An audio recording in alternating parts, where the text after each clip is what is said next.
ఆ కులమే ఆయనకు అండగా నిలబడిందా? కులమే అండగా నిలబడింది అంతేగా అప్పుడు. అంతే. ఆ, ఆ కులంతో నెగ్గుకుంటూ వచ్చాడు, నరుక్కుంటూ వచ్చాడు. ఓకే. సరే ఇంకా ఆయన ఇష్టం, ఆయన చేశాడు, మనం దానికి ఏం అనలేము. ఓకే. కానీ ఆయనతో నేను యుద్ధం చేస్తూ వచ్చా. అదే నేను చెప్పాక ఆయన కారులో నన్ను పక్కన కూర్చోబెట్టుకుని ఆ, ఇదేమిటండి మీరు డబ్బింగ్లు యూనియన్లు అని ఏదో మేము నానా చోట్లు పడి ఇప్పుడు ఈ పరిస్థితికి వస్తే నువ్వు ఇది చేయకూడదు, అది చేయకూడదు, ఇది చేయకూడదని మీరు కంట్రోల్ చేస్తే అట్ట అని నాతో యుద్ధం చేసాం.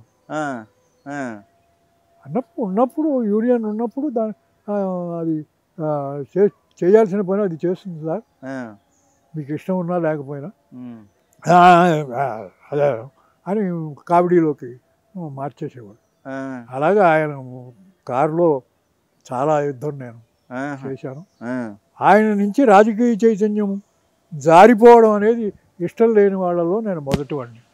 అది జారిపోయినందుకు నాకు బాధగా. అదేలేండి పరిస్థితులు. ఇప్పుడు ఆయన పరిస్థితులు అలా అంతే, ఆయన తీసుకున్న స్టాండ్ని బట్టి ఇంకా పరిస్థితులు అలా వచ్చాయి. ఆ, దానికి తల ఉంచేశాడు అంతే. అది ప్లస్సే జరిగింది ఆయనకి. ప్లస్ అదే అదే. ప్లస్లో అలాగేలా కాదు. ఇప్పుడు చిరంజీవి గారిని కూడా ఒక రకంగా వీళ్ళందరినీ నిలబెట్టడానికే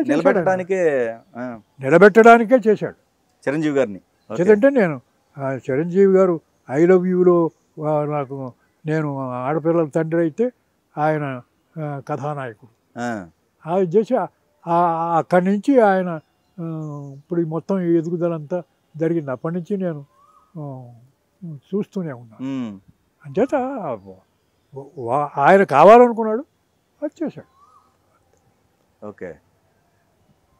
కానీ మాకు బాధగా ఉంది. అలా మీరు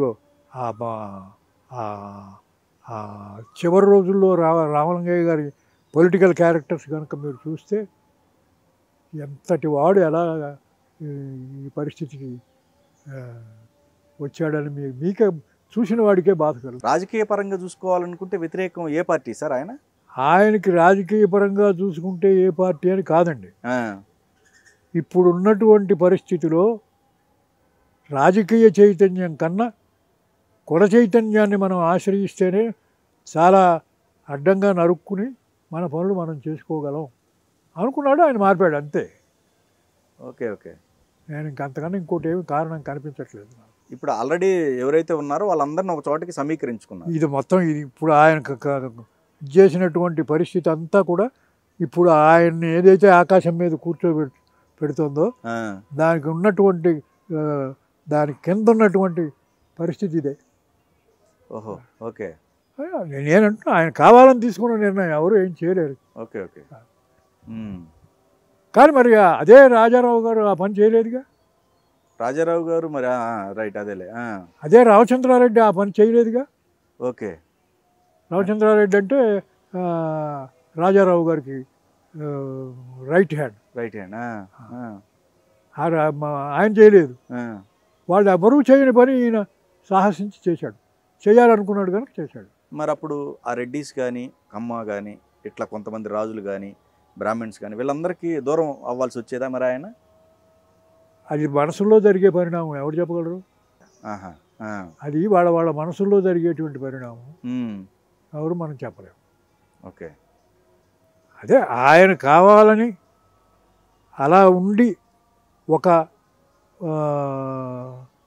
లైన్లో మనం నరుక్కు రావాలి అని అనుకున్నాడు. నరుక్కుని వచ్చాడు. ఈ ప్రాసెస్లో నరుకు రావడం అంటే అడ్డంకుల్ని 1 by 1 తీసుకొని రావడం అంతే. మరి అక్కడ శత్రువు ఏర్పడతారే? ఎందుకు ఏర్పడు? మీకు రాహుల్ సాంకృత్యాయన్ అని ఒక పేరుంది. అంటే దాని అర్థం ఏమిటి? రాహుల్ సాంకృత్యాయన్, ఆటంకములను అధిగమించువాడు అని. ఓకే. రాహుల్ సాంకృత్యాయన్ అంటే ఆయన మొత్తం మానవ చరిత్రనంతని ఆ కాన్సెప్ట్ నుంచి గ్రంథాలు రాశాడు రాహుల్ సాంకృత్యాయన్. ఈయన కూడా అలాగే ఒక అబ్జర్వేషన్ నుంచి ఇంత పని చేయాలనుకున్నాడు, అంత పని చేశాడు. చేత రాహుల్ సాంకృత్యాయన్ అనేది ఆకాశాన్ని ఉన్నాడు. ఇప్పటికీ రాహుల్ సాంకృత్యాయన్ని లోపల తిట్టుకునే వాళ్ళు ఉన్నారు. అంటే ఆర్ఎస్ఎస్ ఎలిమెంట్స్ ఉన్న వాళ్ళంతా కూడా రాహుల్ సాంకృత్యాన్ని తిట్టుకుంటారు. Okay okay okay okay. ఆ ఆర్ఎస్ఎస్ ఎలిమెంట్స్ ఉండడం వల్ల మరి ఈ ఆర్ఎస్ఎస్ ఎలిమెంట్స్ కూడా రేపు పొద్దున్న వస్తే అటు వెళ్ళడం ఉంటుంది కదా. ఓకే. పరిస్థితి మనకి ఎదురు తిరిగినప్పుడు దాన్ని స్వాధీనం చేసుకోవడానికి మనిషి అనేకమైనటువంటి తంటాలు పడి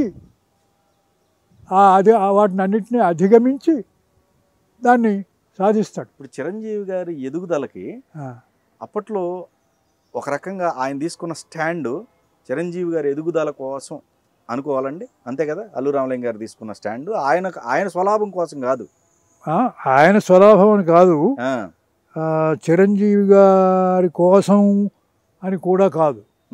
మారుతున్నటువంటి పరిణామాల్లో ఈ రాజకీయ చైతన్యాన్ని కనుక మనం ఆశ్రయించుకుని కూర్చుంటే మనం చెయ్యాలనుకున్న పనులు చేయలేము. అనుకున్నాడు, మార్చేశాడు అంతే. అప్పటికి ఈయన అల్లుడే కదండి, కొత్తగా అల్లుడు. వాళ్ళ కమ్యూనిటీకి సంబంధించిన వాళ్ళు చాలా మంది ఉన్నారు. అవును అవును.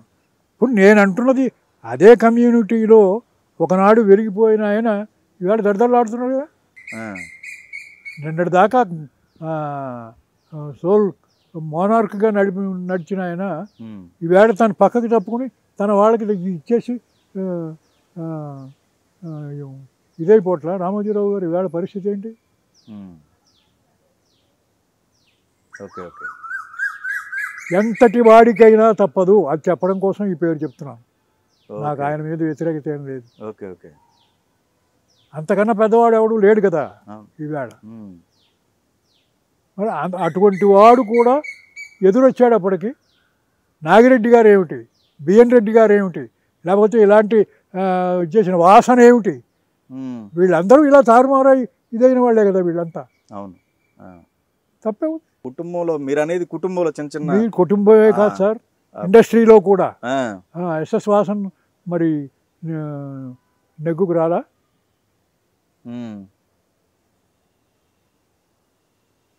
నేను అంటున్నది అలాంటి పరిస్థితి వచ్చినప్పుడు, మహావృక్షాలే కూలిపోతున్నప్పుడు